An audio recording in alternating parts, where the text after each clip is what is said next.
Let's talk a bit about emotional boundaries and what they are and how to have them in a healthy way. My last client that just left he came in with a big pain under his right shoulder blade in the back of the liver, and it really wasn't like him. I hadn't seen him in a long time. I could tell he was, like always, in back of the liver. It's some anger, frustration. When I touched it though, I felt a big heat over the top of the forehead, so I know there was like embarrassment, pressure, not knowing what to do, that kind of thing. I just tapped into it immediately. And when he first came in, he didn't say anything, but then after I did just some light energy work on him, taking some things out of his head, he's like, yeah, I want to talk about it. He's going through, his wife, threatened to leave him. He's like, she just said, it's not working, it's over, I like your friend. But she didn't cheat on him or anything. He had been emotionally cheating on her for many years. They got together young, really young, like 20 and 19, and have a bunch of kids, and she has just been diagnosed with a debilitating disease, which she immediately got a lot better from as soon as she decided to follow her heart and be free, because she felt trapped in this marriage where she's not getting any attention, she's getting neglected. So it was like a big slap in the face for him, and immediately he wants to fix everything, take her out all the time, dinners, this, that. But usually it's with the kids, and he doesn't know how to make it better. And it was like this bodywork treatment turned into marriage counseling, because he didn't know how to connect with his wife, basically. When he wanted attention, he felt insecure. He didn't know how to express that. He didn't realize that he was looking for attention from his mother, not from his wife, because he was never there for himself. He was neglecting himself as he was neglected as a child. He was just always working, no time for the family, and also neglecting his kids, perpetuating that karmic chain is what you call it, when you pass something on that your parents did to you, you pass it on to your own kids. And this is the time when a lot of people are breaking those karmic chains. Just with some awareness and some tools, it can happen so beautifully. So it's actually a really good thing that the wife stepped up and said, hey, I'm not happy anymore, and this is over. It's not that the marriage is over, it's just that old way of being in that marriage is over unless something changes. And things already started to change. It's wonderful. So he had no problem crying, like that isn't his issue, but he would go in the bathroom and cry and cry and cry. And I said, are you witnessing yourself crying though? It's like, I'm looking at myself in the mirror, but that's not witnessing yourself from the seat of the witness. The witness is your higher self that's always watching over you. That's your real best mom and dad that you'll ever have. It's with you from the time you're born and throughout all of your lives. The witness never changes. That's the real you. You're not all these voices in your head. You're not all the roles. You're not the father, the husband, the child, the victim, the judge. You're none of these things. I always have to remind people, you're the witness. That witness is in full empathy for you, loving you so much, and just wanting the best for you. And when you're crying, when you're angry, when you're feeling all these emotions, that's your inner child. That's your emotional body is an inner child. And it's acting up because it wants attention. And until you give it that space from the higher self's perspective, you need to just be open arms, be that empty room. Just be there to witness in full-on empathy, zero judgment. Just witness the child, your emotional body, witness yourself feeling whatever the F you're feeling, and allow it. Allow yourself to feel whatever with zero judgment. And that's how you process emotions. If you don't do it that way, you let the emotions use you. And you could be crying for 20 years, the way that your inner child is crying with behind the closed office door while you're too busy working to open that door and pay attention to your inner child.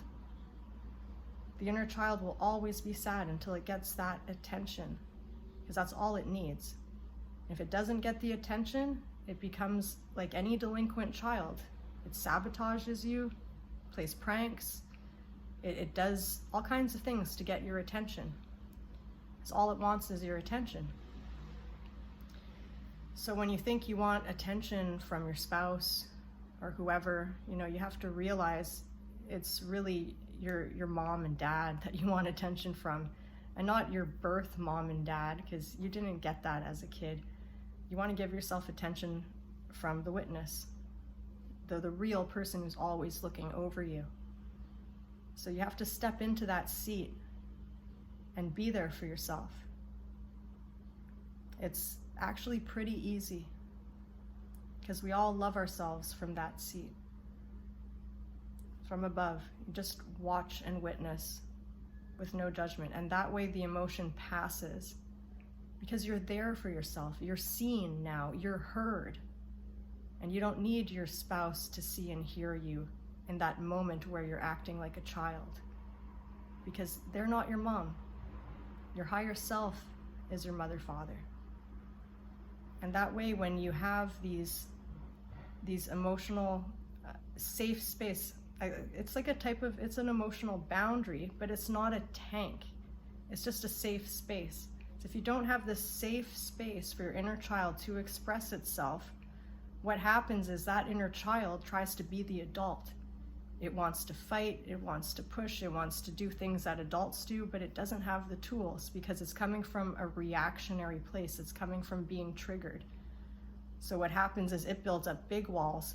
It builds up a tank. It builds up walls of steel. And then it walks around other people with a big poker face on, or a steel face, not expressing anything. And so then you're not able to connect with anybody, because you have a big tank built around you that your inner child built. So you need to let that inner child understand that you are the adult. The witness, the higher self, is the adult. And you created this safe space for the child. It's not the child's job to create a tank around it, of this metal protection, because it doesn't let you connect with other people. So once the inner child feels safe, that it has a space, that it's always prioritized. Like, everybody should keep their inner child strapped to their chest right here. Be aware of what you're feeling when you start to feel it. And if you're about to have a temper tantrum, like any parent who has a kid about to have a temper tantrum, you take it away to be alone with it, give it a safe place so it can have its little temper tantrum away from other people. And then it feels better because it was seen, it was heard, and then you return to being with the adults. And it's the same way with ourselves. You take yourself away, you take a walk, you go to the bathroom, lock yourself in your car, whatever, let yourself feel whatever the heck it is you're feeling. And then when it passes, you have the tools to express yourself as an adult and say, hey, this really triggered me before, and wow, I feel like I could really use a hug right now. When you have a moment, can we get a hug? Or do you want to trade foot massages? I could really use some attention. When you're coming from the space of an adult who's already dealt with their emotions and who knows exactly what they're feeling, then it's easier to communicate what you're feeling and get what you want from your partner or from anybody. Because when you come at someone from acting like a child, acting like a triggered child, the first thing you do is you repel an adult, because they don't expect you to be acting like a child. They just don't know what's going on. Like, this person is just, weird energy, not mature. So it's obviously very counter-effective to be walking around as a child thinking you're an adult. You have to know the difference. You have to know who you are, and know that, yeah, you do have an inner child with you at all times. It also helps to look at each other as though you're a child. So, women often look at men say they want to be seen as men, but I got to tell you guys, it's the opposite. It's great when a woman sees you as a child and in a good way, because then their heart is open and they can look at you without being guarded, because most women are guarded around men, and then there's a break in connection. But when a woman realizes that you're a walking inner child inside this man's body, then the woman can be much more open and not be guarded with you. And it's the same with men and women. If you see the woman as a woman who has an inner child within her, then you're able to relate with her without being so guarded. So it's not that you see them as a child and look down to them. No. And you shouldn't if they have their inner child under control. Obviously, if their inner child is not getting attention from them, then yeah, you're just going to look down at them and be like, they're just a child, you know? But try not to look down onto anybody. Just give them the tools that they're missing, and they'll grow up really fast, because they should teach this stuff in school and they don't. You know, I only learned this way later on in life, how to process emotions, by taking that witness seat. And it makes all the difference in the world. So I suggest you try this. Next time you're feeling any wave of emotion, just take that seat of the higher witness and give yourself the space to be seen and heard by your higher self. And the emotion will pass so much quicker, because you're not alone. You are there for you.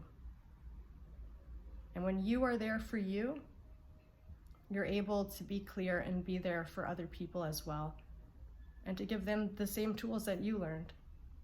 Okay, I hope this helps somebody. Have a great day.